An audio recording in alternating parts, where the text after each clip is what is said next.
No vídeo anterior, que foi bem diferentão, eu busquei explicar um pouco sobre urânio e sobre o setor de energia nuclear, entre outras funcionalidades da matéria-prima tirada desse minério que é utilizada em outros setores, outros segmentos de mercado também, não apenas o setor de energia.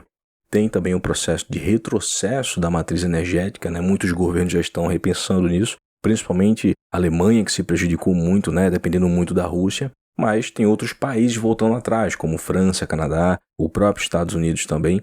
Só existe a matriz hídrica que é mais limpa do que a nuclear. Nem todo país tem o mesmo clima e abundância de água que nós aqui no Brasil. Só que também tem alguns problemas ambientais envolvidos. A questão é que o valor do urânio, o lucro das empresas que suprem essa demanda e investimento no setor tiveram aí um salto enorme, assim como o ETF URA listado na Bolsa de Nova York, que é o nosso foco aqui nesse vídeo de hoje.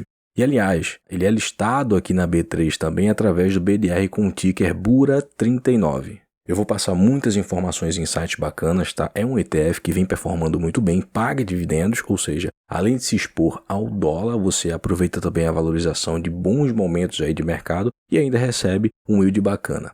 Já vai deixando aquele joinha maroto, se ainda não for inscrito, aproveita e clica no sininho de notificações também. E não esquece de deixar a sua opinião e sugestão de ativos depois de assistir o vídeo. E vamos lá, sem muita enrolação. O ETF Global X Uranium, listado na Bolsa de Nova York, como mencionei antes, ele é conhecido mundialmente como URA, inclusive é o ETF de urânio mais conhecido do mundo. Ele é gerido pela Global X, uma gestora de ETF dos Estados Unidos, e no segmento de ETF ela é um gigante, ela bate de frente até mesmo com a BlackRock. A gestora tem muitos ETFs sob administração, é uma gestora muito grande, como você pode ver aí, é uma lista bem extensa. O mercado norte-americano, em comparação com o nosso, ele é gigantesco, A gestora tem um patrimônio investido bem expressivo. Inclusive, ela pertence aí à Mirai Asset Financial Group, que tem aí mais de 500 bilhões de dólares sob gestão, uma asset de investimentos de nível global, com sede aí em Seul. Tanto a Global X quanto a Mirai estão presentes aqui no Brasil também, mas como gestoras, claro.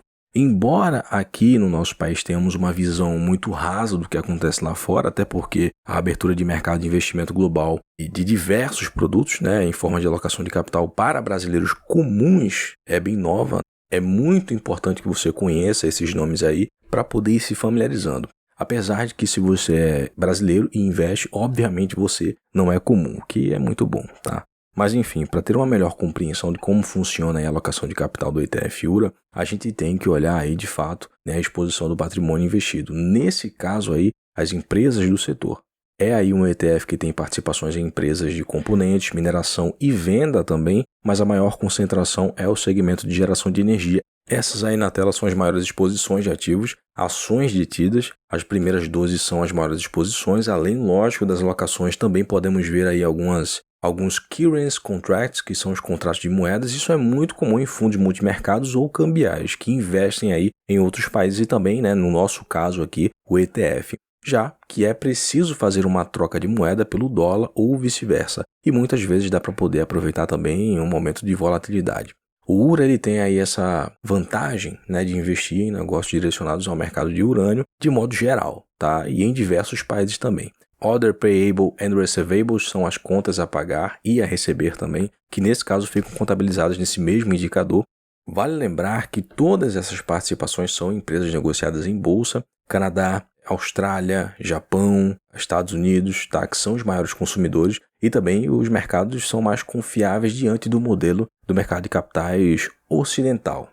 Digo isso porque tem vários países aí que usam a matriz energética ou tem empresas no segmento de componentes, mas que são sancionados, ou a alocação de capital acaba não sendo muito estratégica, pela dificuldade, falta de confiança no mercado. Aliás, isso é muito importante levar em consideração porque com essa exposição em carteira, o ETF teria ali um risco de liquidez, por exemplo, o que não é o caso.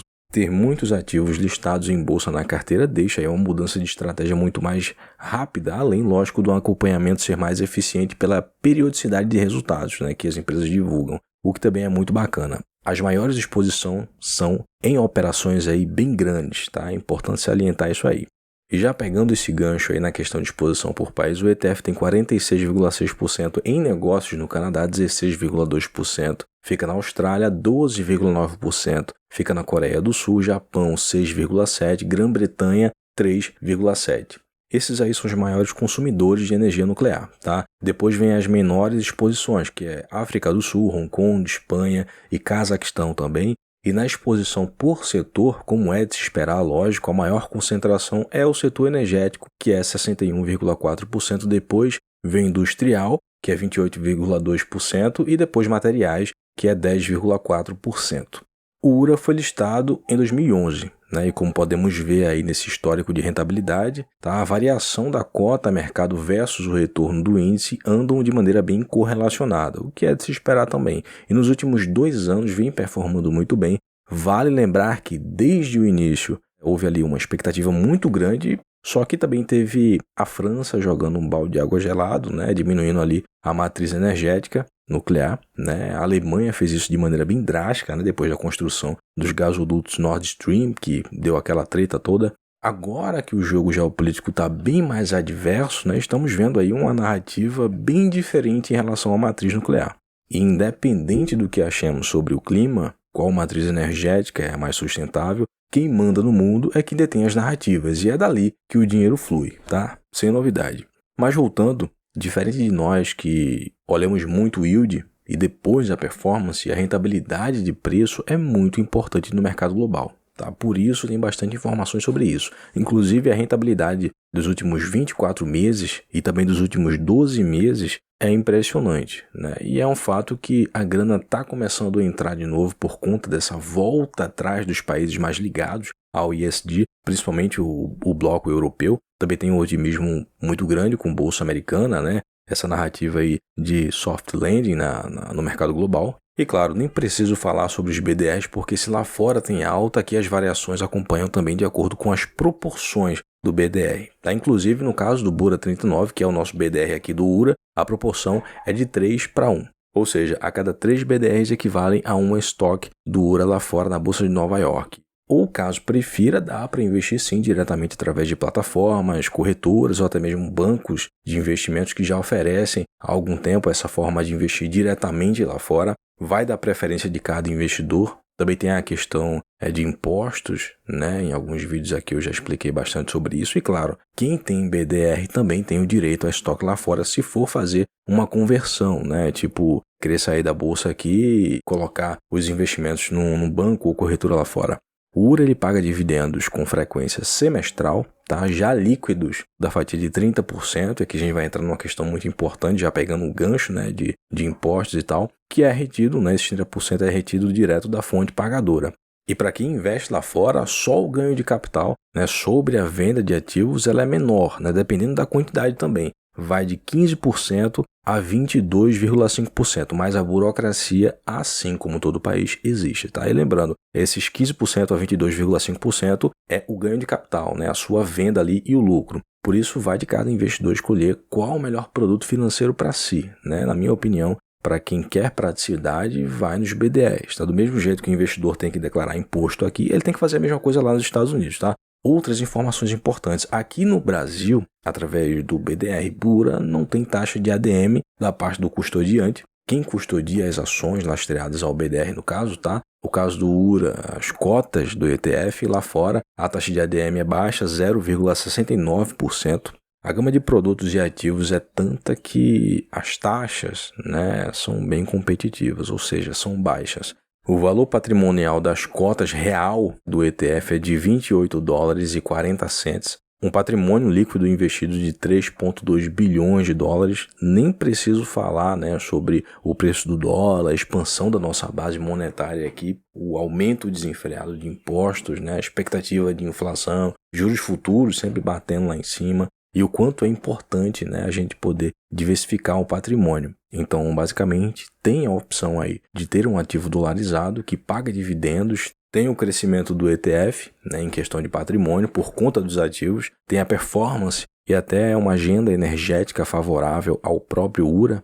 Inclusive, me diz aí a sua opinião sobre o segmento do ETF, né? Não esquece de deixar também a sua sugestão de ativo ou assunto. Em breve aqui a gente volta em peso com os vídeos de ações, principalmente fundos imobiliários, né? Que é o DNA aqui do canal. Tá muito corrido aqui para mim, então fica difícil manter uma frequência de vídeo bacana para vocês. Espero ter agregado com muitas informações, sem enrolação, como sempre. Acho o ETF URA muito estratégico para quem quer diversificar. A maioria das informações aqui vão demorar muito tempo aí para se desatualizarem, então vale até a pena compartilhar com um amigo, amiga, familiar que queira investir ou esteja aprendendo, tá? Acaba conhecendo melhor o ativo, até mesmo você está conhecendo. Lembrando, não é uma recomendação, tá? Nem todo mundo gosta de ativos assim, muito fora da caixa, né? Até por não entender muito bem o setor e como é que funciona. Por isso eu fiz aquele vídeo anterior, que até teve algumas críticas também. Deixa o seu like como apoio, se inscreva. Se ainda não for inscrito, tá? Ativa o sininho de notificações. Um aviso, tá? Na descrição no primeiro comentário eu estou deixando 2 planilhas de investimentos com divisão de classe de ativos, preço médio, ganho de capital, né, dividendos, porcentagem de cada classe de ativo, ganhos e prejuízos. Ambas são completas, é só escolher uma, tá? Observar qual aqui vai te agregar mais. Uma mostra a variação em tempo real com a própria bolsa, você copia e cola na declaração. E para quem paga DARF, nem preciso falar o quanto ajuda. Valeu, um grande abraço e até a próxima.